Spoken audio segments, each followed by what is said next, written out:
ओम सर्वमंगल मांगल्ये शिवे सर्वार्थ साधिके शरण्ये त्र्यंबके गौरी नारायणी नमोस्तुते। सर्वा बाधा विनिर्मुक्तो धन धान्य सुतान्विता मनुष्यो मत प्रसादेन भविष्यति न संशयः। देखिए नमस्कार, स्वागत है आपका। और आज हम उपस्थित हैं आपके समक्ष सिंह राशि वालों के लिए कैसा रहेगा सितंबर का अंतिम भाग। ये समस्त प्रकार के ग्रहों के योगायोग क्या बन रहे हैं और कैसे रहेंगे आपके लिए, ये सारी बातें बताने के लिए।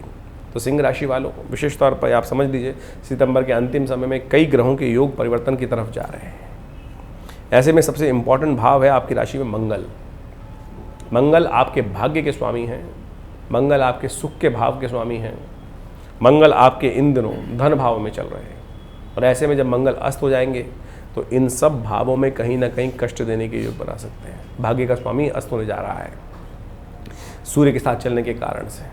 तो आपको बहुत विशेष रूप से समझ लेना चाहिए कैसे कुछ योग आपके लिए बनने वाले हैं, कैसे आपकी कहीं सेविंग्स पे कोई सेंधा ना लग जाए, इस बात का ध्यान रखना है। सेविंग्स का ध्यान रखते हुए कार्य करने की ज़रूरत है। सिंह राशि वालों आपकी राशि के अनुसार से कई ग्रहों के योग बन रहे हैं और साथ साथ ये जो आखिरी सितंबर का जो विशेष तौर पे समय है ये बहुत महत्वपूर्ण है। कई अद्भुत योग लेके आया है। महालक्ष्मी के व्रत आरंभ हो जाएंगे, श्राद्ध आरंभ हो जाएंगे, अनंत चतुर्दशी आएगी। लेकिन कौन सा मुहूर्त इसमें ऐसा है कि उस समय एक छोटा सा कार्य कर लिया जाए? तो कहा जाता है ना, एक घड़ी आधी से पुनियाद तुलसी संगत साध की हरे कोट अपराध। तो कौन सा छोटा सा कर्म है उन शुद्ध सिद्ध तिथियों में कर लिया जाए, कब कर लिया जाए, कैसे कर लिया जाए, उसका विधान हम सब आपके इस कार्यक्रम के माध्यम से हम आपके समक्ष रखने वाले हैं। तो सिंह राशि वालों सबसे पहले समझ लो कि 21 तारीख को ग्रहों का योग क्या कहता है। 21 तारीख को सितंबर सिलसिलेवार तरीके से समझ लीजिए सितंबर में कैसा अंतिम भाग में कैसा रहेगा। सबसे पहले 21 सितंबर पंचांग के अनुसार से षष्ठी तिथि, गुरुवार का अवसर, चंद्रमा वृश्चिक राशि में, सूर्य षष्ठी का योग, साथ साथ सर्वार्थ सिद्ध योग भी विद्यमान जो सूर्य उदय के साथ आरंभ हो जाएगा और दोपहर को करीब 3:34 तक चलेगा। ग्रह योग आपके लिए विशेष तौर पर अनुकूल बना हुआ है, लेकिन थोड़े खर्चे बढ़ाने वाला है। अननेसेसरी खर्चे ना जिम्मे में पड़े। सुख की आकांक्षा में बहुत सारी चीज़ों को आप बेकार खर्चे ना कर दें, इस बात का ध्यान रखिएगा। चंद्रमा इस प्रकार का योग बना रहा है, वो थोड़ा सावधान रहते हुए कार्य करने की आपको ज़रूरत है। बेकार के खर्चों से बचने का प्रयास करें। बहुत ज़्यादा महत्वाकांक्षा आपको परेशानी डाल सकती है, इस बात का भी ध्यान रखते हुए कार्य करना चाहिए। थोड़ा सा अपने जीवन साथी को प्रसन्न रखते हुए कार्य करेंगे तो बहुत सुंदर रहेगा। आगे बात कर लेते हैं और ग्रहों का योग देख लेते हैं आपके लिए कैसा रहेगा। 22 तारीख को ग्रहों का योग क्या बता रहा है? उस दिन ग्रह योग बता रहा है कि सप्तमी तिथि है, शुक्रवार का अवसर है, धनु राशि में विशेष तौर पर चंद्रमा का पदार्पण होगा दोपहर के मध्याह्न के बाद। ये आपके लिए बहुत अनुकूल रहेगा। चंद्रमा के साथ गजकेसरी योग विद्यमान होगा, धन लाभ के योग बनाएगा, प्रबल सफलता के योग दे सकता है। आगे बढ़ने के अवसर आपको पूर्ण रूप से प्रयास करना चाहिए। केवल अपने अंदर श्रद्धा, विश्वास, भगवान का पूजन ये रखने का प्रयास। धर्म के साथ जितना रहेंगे, धर्मयुक्त कार्य जितना करेंगे, उतना ज़्यादा लाभ प्राप्ति के योग, धन आगमन के योग बन सकते हैं। इस दिन भद्रा विद्यमान रहेगी करीब दोपहर को 1:54 से। तो उसके बाद नया कार्य आरंभ न करें, इस बात का ध्यान रखें। संतान सप्तमी है, अपने संतान की उन्नति के लिए भगवती महादुर्गा के निमित्त उनके मंदिर में जाकर लाल पुष्प ने अर्पित करना, विशेष तौर पर आप समझें हलवे का और विशेष चनों का भोग लगाना, ये बड़ा कल्याणकारी उपाय है, इसको अवश्य करना चाहिए आपको। इस दिन से बड़ी सुंदर तिथि है। इस दिन से महालक्ष्मी के व्रत आरंभ हो रहे हैं और ये महालक्ष्मी के व्रत बड़े चमत्कारी हैं। भृगु जी के द्वारा बनाए गए यदि इन महालक्ष्मी के व्रतों में जो मंत्रों से यज्ञ करते हैं, पूजन करते हैं, 16 मंत्र हैं, वो श्री सूक्त के रूप में विद्यमान है। कहा जाता है कि उनके भगवती महालक्ष्मी की अद्भुत कृपा प्राप्त होती है। ये 16 दिवसीय जो अनुष्ठान है विशेष तौर पर बड़ा ही वैज्ञानिक है, परिष्कृत है, अनुष्ठानिक ढंग से किया जाना चाहिए। जो करते हैं वैज्ञानिक, ये अनुष्ठान जो है होता है वो विज्ञान के अनुसार चलता है, मंत्र विज्ञान के अनुसार चलता है। उसमें एक एक पद्धति बहुत सुंदर तरीके से बनाई जाती है। हम केवल श्रद्धा भाव को रखते हुए विधि को केवल लिपापोती करने का प्रयास कर लेते हैं, फिर वो अनुष्ठान नहीं होता। यदि अनुष्ठान को अनुष्ठान के ढंग से किया जाए तो भगवान जो महाराज भृगु के द्वारा बनाए गए 16 मंत्र हैं, यदि उनको सही रूप से इस दौरान उनका उपयोग किया जाए, ये 16 दिवस 16 मंत्रों के अनुष्ठान के लिए हैं, जो हमने करके देखा। जो घी से, कमलगट्टों के बीजों से, गूगल से और विशेष तौर पर बिल्व की समिधाओं का उपयोग करते हुए और बिल्व पेड़ के वृक्ष के नीचे बने हुए हवन कुंड के ऐसे शुभ योग बनाकर जो इसमें अनुष्ठान करते हैं और उनके जीवन में चमत्कारिक परिवर्तन ये मंत्र ला के योग बनाते हैं। तो हमने विशेष तौर पे आश्रम में व्यवस्था करी है कि बिल्व के पेड़ के नीचे अनुष्ठान के लिए स्पेशल वो बनाया गया है स्थान, यज्ञशाला, और भगवती महालक्ष्मी के निमित्त विशेष यज्ञ की व्यवस्था की गई है, विशेष सामग्री की व्यवस्था की गई है, 16 मंत्रों का उच्चारण करने के लिए योग्य ब्राह्मणों की व्यवस्था की गई है और उनके द्वारा ये 16 दिन का अनुष्ठान चलेगा। और आप सब इसमें भी लाभ ले सकते हैं, इसमें भाग ले सकते हैं, अपने निमित्त यज्ञ में भाग लेकर कल्याण का मार्ग प्रशस्त कर सकते हैं। चमत्कारी विधा है भारतीय संस्कृति की, मंत्र विज्ञान अद्भुत रूप से कल्याण का मार्ग प्रशस्त करता है। 23 तारीख को ग्रहों की गणना भी समझ लीजिए। 23 तारीख को अष्टमी की तिथि है और साथ साथ शनिवार का अवसर है और उस दिन राधा अष्टमी है और बहुत सुंदर तरीके से ग्रहों का योग बन रहा है और आपके ग्रह के अनुसार से बहुत स्थिति आपके लिए अनुकूल रहेगी। आपकी बुद्धि में कई प्रकार के अच्छे रास्ते आपको समस्त आ सकते हैं। यदि आप अड़े ना और बुद्धिमानी के साथ काम करें तो बहुत सुंदर तरीके से लाभ ले सकते हैं। केवल आपको प्रपंच में से बचना है और बेकार झगड़ों से बचना है। केवल मैं केवल स्वयं की बात करने के साथ साथ सबको साथ लेके चलने का प्रयास करना है, तो आप सुंदर तरीके से लाभ के योग बना सकते हैं। शनिवार का अवसर है, भगवान शंकर के मंदिर में जाकर तेल के द्वारा उनका अभिषेक करें, शनि भी अनुकूल हो जाएंगे आपके। 24 तारीख की गणना दिखाती है कि नवमी तिथि है, रविवार का अवसर है और साथ साथ मंगल अस्त होने जा रहे हैं। ये मंगल अस्त होने के कारण से आपकी राशि के अनुसार से आपको बहुत सारे उपाय करने की ज़रूरत है। देखिए, विशेष तौर पर रविवार का अवसर पड़ रहा है और ऐसे में मंगल अस्त होने जा रहे हैं। मंगल आपके भाग्य के स्वामी हैं, मंगल आपके सुख के स्वामी हैं, तो ये आपके लिए थोड़ा सा भारी वाला समय है। नित्य प्रति हनुमान चालीसा का एक पाठ अवश्य करें। यदि एक शास्त्र तो ये कहता है, जो शतबार पाठ पढ़ जो ये छूटई बंद महासुख होई। देखिए, आप पूरी श्रद्धा के साथ यदि एक बार भी कर लेंगे ना, तब भी आपको वही लाभ पड़ सकता है। तो इस बात का ध्यान रखते हुए कार्य करें। सुंदरकांड का पाठ कर सकते हैं। ये मंगल कुछ दिन के लिए अस्त रहेंगे और शनि जब तक सूर्य के साथ चलेंगे, तो ऐसे में आपके भाग्य के अनुसार से बहुत सारी चीज़ों में लुपलुपाहट उत्पन्न हो सकती है। जहाँ जहाँ लाभ मिलने की स्थिति है, उसको ठीक करने के लिए आपको अपने पुरुषार्थ को जगाने का प्रयास करना चाहिए। आपके पुरुषार्थ से ही भाग्य जागने का रास्ता बन सकता है। ऐसे में मंगल आपकी सेविंग पर भी परेशानी डालने की योग बना सकता है, तो बहुत बुद्धिमानी के साथ काम करें। ऐसे में अपने जीवन साथी को जितना प्रसन्न रखते हुए कार्य करेंगे, आपके लिए सबसे सुंदर बात यह है कि आपकी किस्मत का जो साथ है वो आपके जीवन साथी के हाथ में है। तो उनको प्रसन्न रखने का प्रयास कीजिए और साथ सुंदर तरीके से आप नेगेटिव मत सोचिएगा। मंगल कमज़ोर होने के कारण से बहुत सारे विचारों में नेगेटिव उत्पन्न हो सकता है, नेगेटिविटी उत्पन्न हो सकती है। पता नहीं होगा कि नहीं होगा, पता नहीं कोई कार्य करेगा नहीं करेगा, हिम्मत थोड़ी कम होगी। हिम्मत जगाइए। हिम्मत ये मर्दा मदद खुदा शास्त्र कहता है ना, तो इस बात की कहावत पुरानी कहावत है, तो इस बात को समझें। तो इस बात का ध्यान रखें, जो हिम्मत जगा के रखते हैं, विश्वास जगा के रखते हैं, परमात्मा स्वयं उनकी सहायता करने के लिए विद्यमान हो जाता है। तो इस बात का ध्यान रखते हुए कार्य करें। यही आपकी इस वक्त इस मंगल के अस्त में आगे बढ़ने की कला है, तो इसको बजा के रखें तो अच्छा रहेगा आपके लिए। सर्वार्थ सिद्ध योग विद्यमान रहेगा इस दिन। दोपहर को करीब करीब 1:14 से रहेगा, तो उसके बाद नया कार्य आरंभ करने के लिए शुभ मुहूर्त रहेगा। वहीं 25 तारीख की यदि हम बात करें तो उस दिन दशमी और एकादशी का योग है।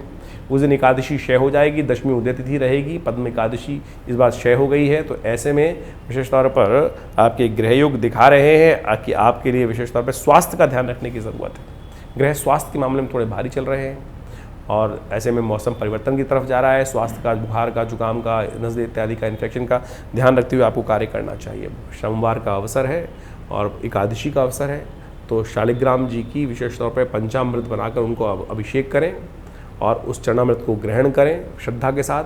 देखिएगा, कष्ट दूर होंगे। अकाल मृत्यु हरणम सर्वव्याधि विनाशनम विष्णु पादुत्कम पित्वा पुनर्जन्म विद्यते। बड़ा सुंदर है, इसका उपाय करने का प्रयास कीजिए, सुंदर रहेगा।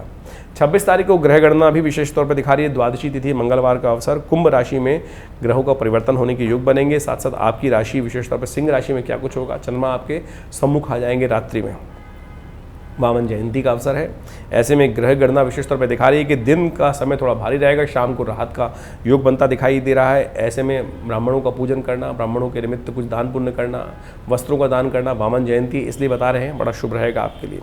27 तारीख को त्रयोदशी का योग बन रहा है, बुधवार का अवसर, बुध प्रदोष का शुभ योग बन जाएगा और रवि योग सुबह से विद्यमान है। नया कार्य आरंभ करने के लिए सुबह 7:10 से लेकर शाम के करीब 6:58 तक का मुहूर्त रहेगा। तो इस समय में कोई नया कार्य आरंभ करना आपके लिए शुभ योग बन रहा है। केवल विशेष तौर पर बात नहीं, राहु काल को त्याग दें, जो दिन के मध्याह्न काल में आएगा, मध्य में आएगा, उसको त्याग दें, बस बाकी सब शुभ रहेगा आपके लिए।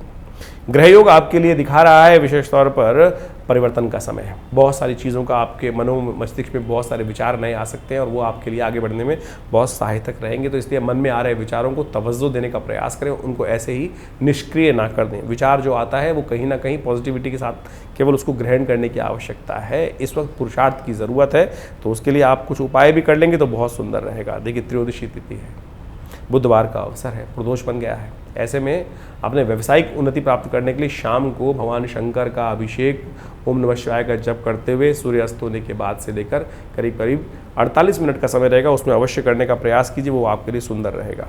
28 तारीख को चतुर्दशी का योग है और साथ साथ उस दिन ग्रह का योग विशेष तौर पर जो दिखा रहा है अनंत चतुर्दशी का योग बन रहा है, साथ साथ सत्यव्रत भी उस दिन किया जाएगा। ग्रहों का योगायोग आपके लिए परिवर्तन की स्थिति उत्पन्न करेगा। यह आपके लिए बहुत विशेष तौर पे समझें, दिन आपके लिए अच्छा जाता दिखाई दे रहा है, लेकिन शाम को कहीं ना कहीं से कोई नाउम्मीदी आपको प्राप्त हो सकती है। तो ऐसे में उपाय करना परम आवश्यक है। सत्यनारायण का व्रत करना, चंद्रमा को भगवान का दर्शन करना, ये आपके लिए बहुत अनुकूल रहेगा। इस बात का ध्यान रखते हुए कार्य करें। चंद्रमा आने वाले 2 दिन के लिए थोड़ा निस्तेज हो जाएगा, आपके लिए किसी बंधन में फंसा सकता है, इस बात का ध्यान रखें। लेकिन यदि आप सत्यनारायण व्रत का पूजन करते हुए अपनी संकल्प का इस वक्त ध्यान करें तो भगवान आपके समस्त कष्टों को दूर करने का योग बना सकते हैं। 29 तारीख को पूर्णिमा का अवसर पड़ रहा है और पूर्णिमा से श्राद्ध भी आरंभ हो जाएंगे। ऐसे में ग्रहों का योगायोग आपकी राशि के अनुसार से दिखा रहा है। समय थोड़ा भारी है, बेकार के खर्चों को बचाने का आपको प्रयास करना चाहिए। कहीं ना किसी बंधन में आप ना फंसें। कोई ना कोई आपको थोड़ा सा ऐसा रहेगा, मन थोड़ा जकड़ा जकड़ा महसूस करेगा। हर चीज़ों में ऐसा लगेगा कि चीज़ें आपके अनुकूल नहीं हो रही हैं और उसमें थोड़ा सा आप छटपटाहट महसूस कर सकते हैं। कोई नहीं, सब दिन एक समान नहीं होते, समय बदलेगा, परिवर्तन के योग बनेंगे। श्राद्ध आरंभ हो गए हैं, पूर्णिमा का श्राद्ध रहेगा।